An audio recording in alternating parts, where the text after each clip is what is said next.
Hello people, welcome to another tutorial again, this time about synth tones with the Pod HD Pro.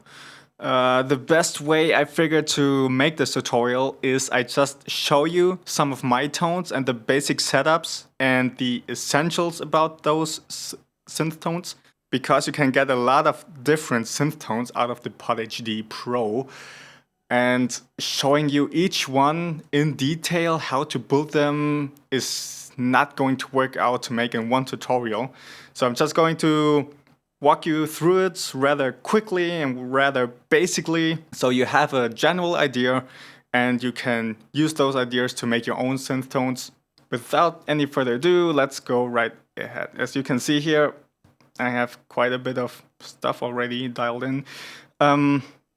First one is called Adonis. This is basically from the factory preset of the Pod HD Pro, but I tweaked it a little bit to my liking. And you'll see all those synth tones have the same basic setup. First, there's dynamic control, then the effects that make the synth tone, and afterwards there's delay and modulation and reverb and whatnot. So I'm mainly going to focus on what's actually making the synth tone. With this one, it's the, this one is it? The Octo reverb. It's making the tone here, which sounds like this.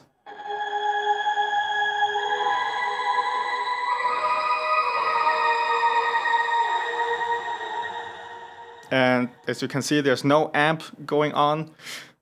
That's because the Octo reverb tends to make every tone sound very much alike.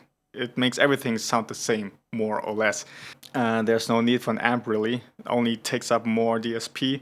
Yeah, and that's this tone.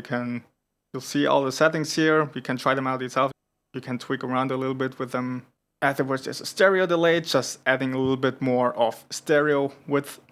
And then there's still the tri-chorus, adding a little bit of modulation. Yeah, and that's it for this one. You see, very, very basic. Before there's the panner, also adding a bit more of stereo width, but yeah, not that important. Let's go on to the next one.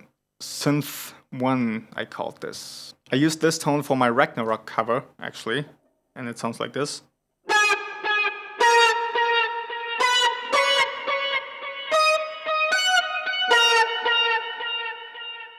And for this one, I didn't actually use any synth effects, but just a distortion, the Tron up filter effect, and an Octaver. So the Tron up actually puts this kind of wah emphasis on the pick attack. Without it, it sounds very bland. And with it.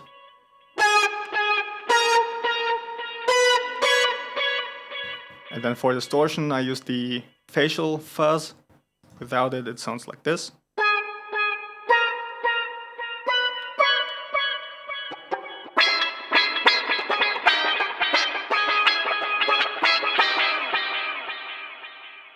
And afterwards, there's the Octaver. Without it, it sounds like this. And with it again.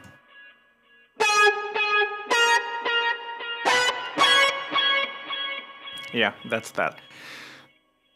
Then the next one, Synth 2. Again, dynamic control, and then there's again the Tron up. And for this one, I used the synth string and the filter effects. And yeah, it sounds like this.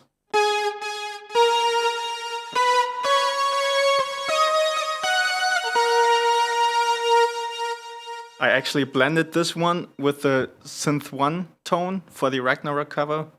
Yeah, it's more of a lead-ish tone, if you will. Going on, Synth 3. That's more for a low-end growling tone. I'm actually playing this on the E string in the 4th fret, bending it up and then releasing it again, so you don't even need a bass or anything like people thought I would in that one song I did with this tone. And if you go to higher notes, it sounds like this. kind of interesting. And the important thing here again is the attack synth. I used the square wave, and it's followed by the heavy distortion. Stomp, pedal, whatever. So, yeah, without the attack synth, it's like this.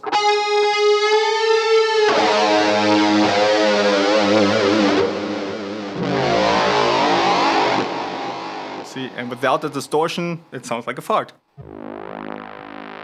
Kind of.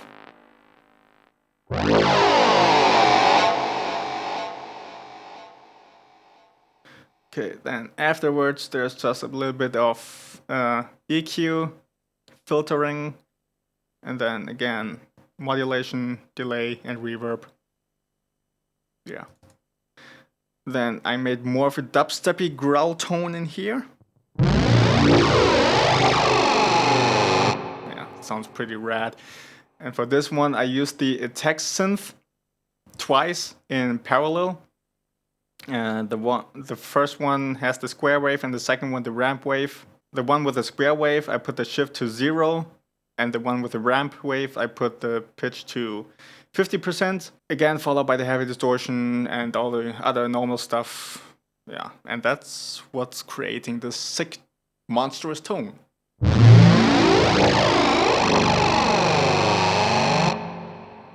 Then, going on. Adonis 2. Yeah, this sounds very spherical or atmospherical and dreamy.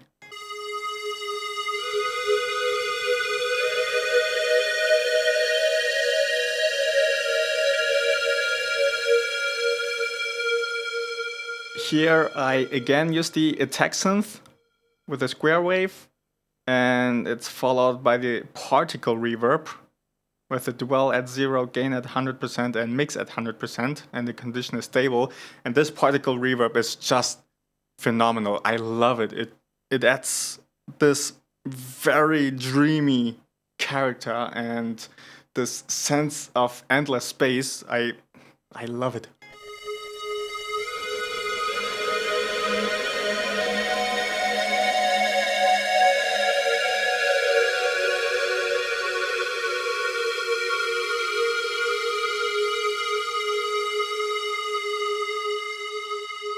Well, without it, it sounds very bland again.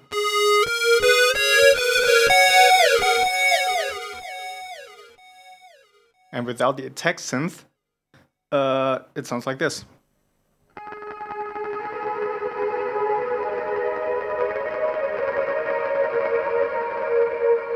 And there you notice the particle reverb stays very true to the basic tone.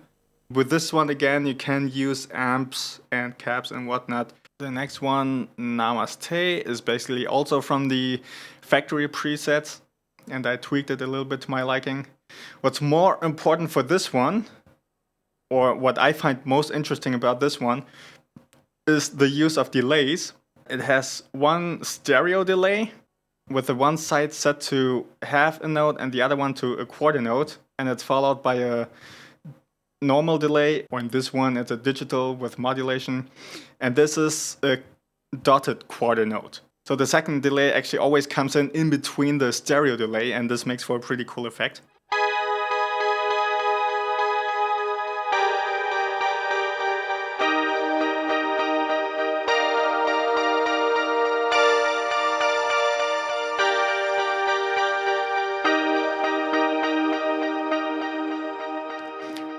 And if you are wondering about those harmonies, well, there are two smart harmony effects in parallel, both in the same key and in the same scale, and then the one is creating the third harmony and the other one the fifth, and before it all is a Octaver pitching it up an octave or mixing the upper octave to it,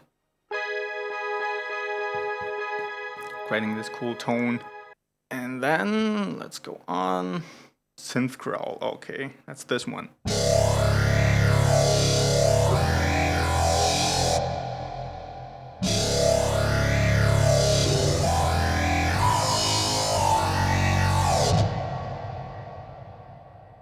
Well, here the most important part is the synth-o-matic.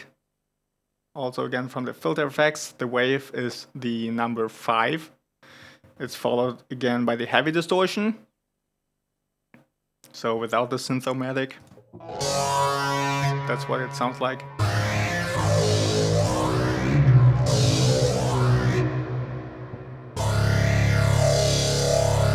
Pretty sick. Yeah, you can really fiddle around with all those different waves in here. You can get some really cool tones with them.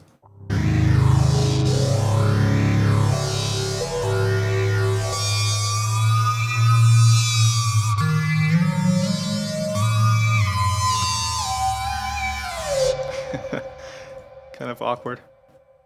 What's also important with this tone is I used 2 modulation effects.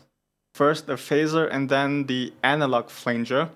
The phaser is what's creating this movement in the sound, and the flanger is just adding some more stereo width.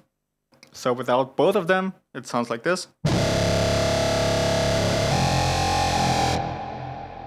Then with only the stereo flanger, the analog flanger.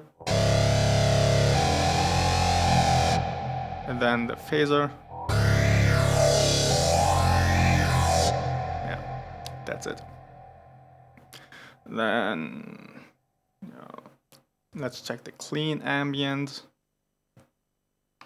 I like this tone.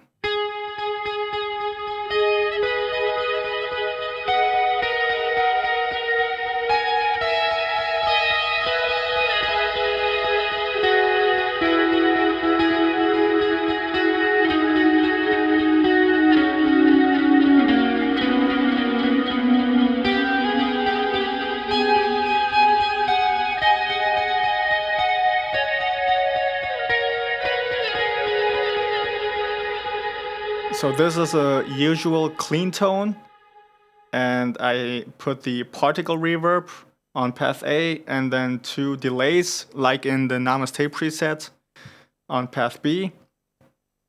And yeah, this in connection makes this pretty cool spherical, atmospherical clean tone. Then moving on to the last one, I called it Wobbly Ambient because it sounds wobbly and bubbly.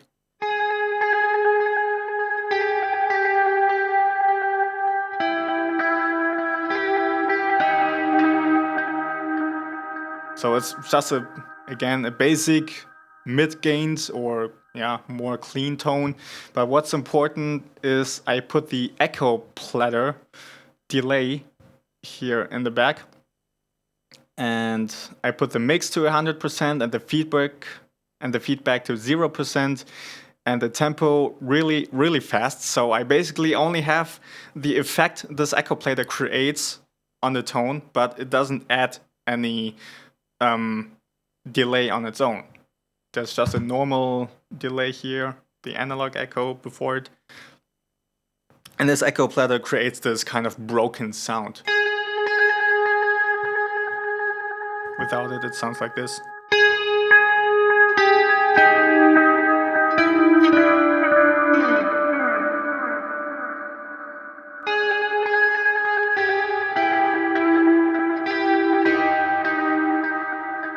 Yeah, that's it.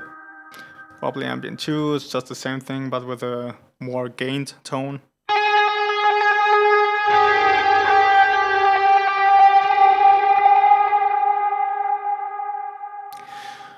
Okay, and that's some of my stuff. Now you have a basic setup. First, dynamic control. I generally use a noise gate first and then a compressor that compresses pretty hard to get more sustain and more of a synth tone out of it. And then any kind of synth effects that you want to go for. Also try some distortion pedal after the synth effects or before the synth effect, however you want to try it out. Just experiment with it, you know? Also, don't feel like you have to use an amp in there because it's an amp modeler. Just try stuff without an amp for once. You can actually get pretty interesting tones with it. And it's all followed by delay, modulation, and reverb. You know, just fiddle around with it. So yeah, have fun.